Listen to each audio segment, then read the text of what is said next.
So you came as a powerful teacher with all of that energy into an environment that is bickering about just about everything. Nobody likes anybody very much anywhere anymore, it seems like. So it's no wonder it's a little hard to take, because you come from all of this knowing of all of this well-being. So it's a bit of a rocky ride, but here you are, so early in your experience, with a vortex well enough formulated for an 80 or 90 or 120-year-old, and still in the process of trying to define what's going on. So the conversation that we just had before you sat down is a really good basis to begin with here, because you heard us speaking about how you have to ignore what is and just focus upon what's in the vortex. And you were trying to describe some of what you think is in there. Who do you think you are? What is it that you want? What is it that you're looking for that you feel that you haven't been able to find? Because the most powerful and interesting thing that we heard from you and felt from you as you were describing, it was the purest rendition we've ever heard of someone who was simply trying to explain how awful it feels not to be in the vortex. In other words, you weren't saying, I want a car and I can't get it, I want a girlfriend and can't get it. You weren't saying, my mother doesn't understand me. You weren't saying, they're beating up on me in the playground. In other words, you weren't talking about anything other than this innate knowing that you're supposed to feel better than you do, and you don't know what to do about it. Isn't that right? Don't you love knowing how smart you are so fast?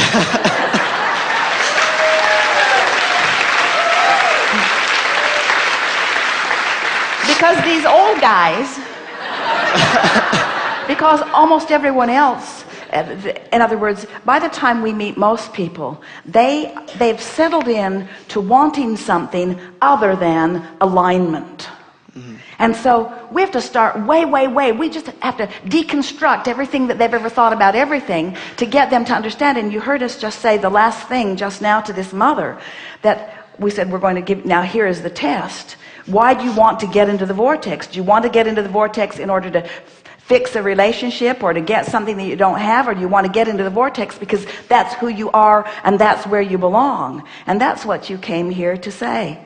In other words, I want to be in the vortex because I know I'm supposed to feel good. I'm supposed to feel proud of me and proud of others. I'm supposed to feel good. Life is supposed to be fun. I'm sure, I remember it so deeply in every fiber of my being.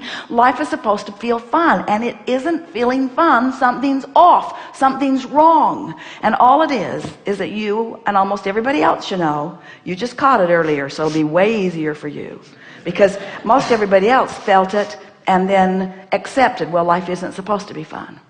And that is the saddest story of all, because when they accept that it isn't supposed to be fun and they acquiesce to the way that it is, they deprive themselves of the fullness of that which you are determined not to deprive yourself of.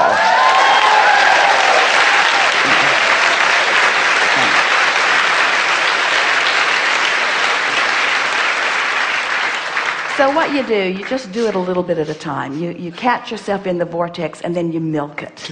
And you think about, what is it that feels good about this? And you just play it over and over in your mind. And when you find something that doesn't feel good, you do your best to try to ignore it. And you say things to yourself like, there's nothing wrong with me. I'm just more understanding of emotions. I'm feeling my guidance system in a stronger way.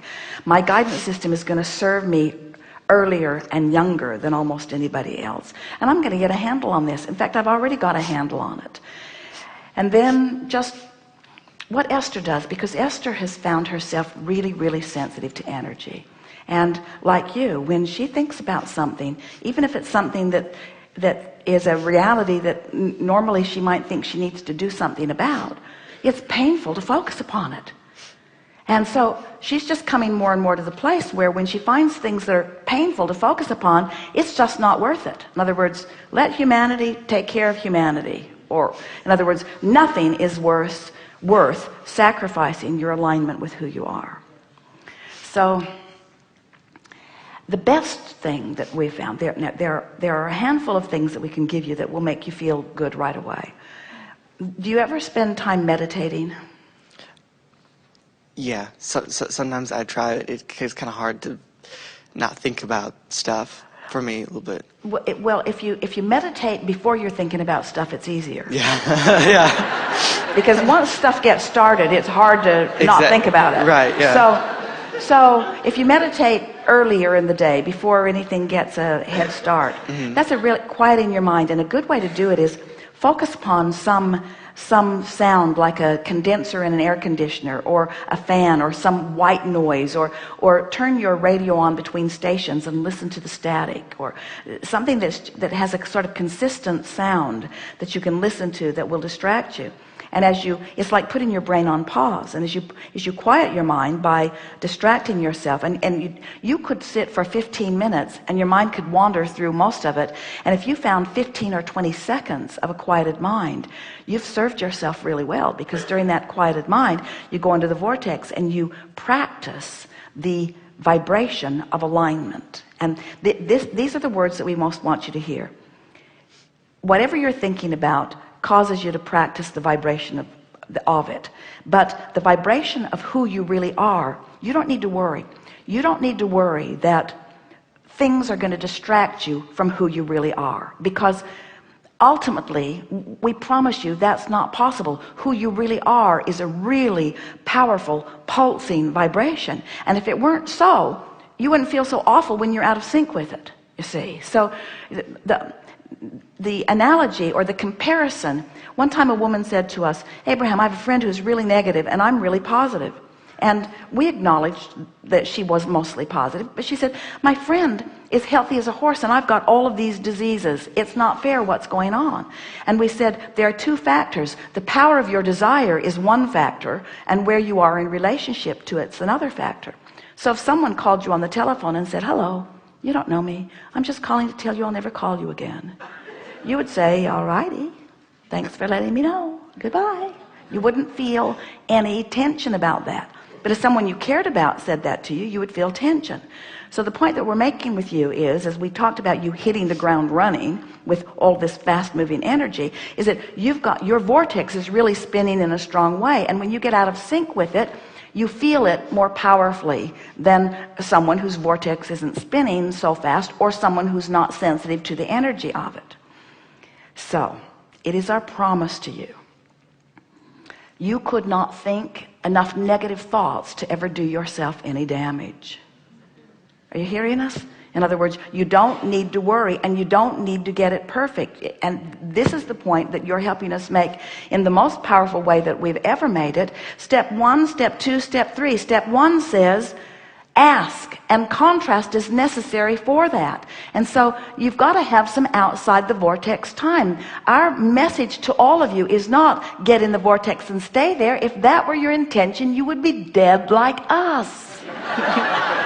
That is not your intention. There is not dead. There's just life and more life and more life. But you get what we mean. You came to explore contrast so that you could put things there. Now we want to explain something to you that we think you'll feel. We think you've actually been feeling it. This is going to explain it.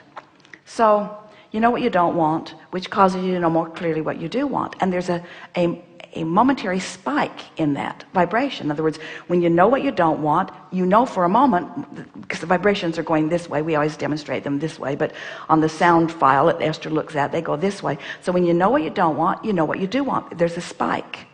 Those spikes are captured and contained by source. So the drama that you've been living, or the intensity that you've been living, has caused you to put so much into that vortex that now you kind of have to live up to it, or you feel the discord of not living up to it. And that's what you were describing, a really accurate way of saying it. Given what we've just explained back to you, your words would have been something like, well, Abraham, I don't know how, because my life seems pretty normal, but I feel like I have a stronger desire than I can even really explain, and I don't know how to become a vibrational match to that desire, because I don't really know how it got there. and we say it got there because of the pre-intention that you had coming into this physical experience.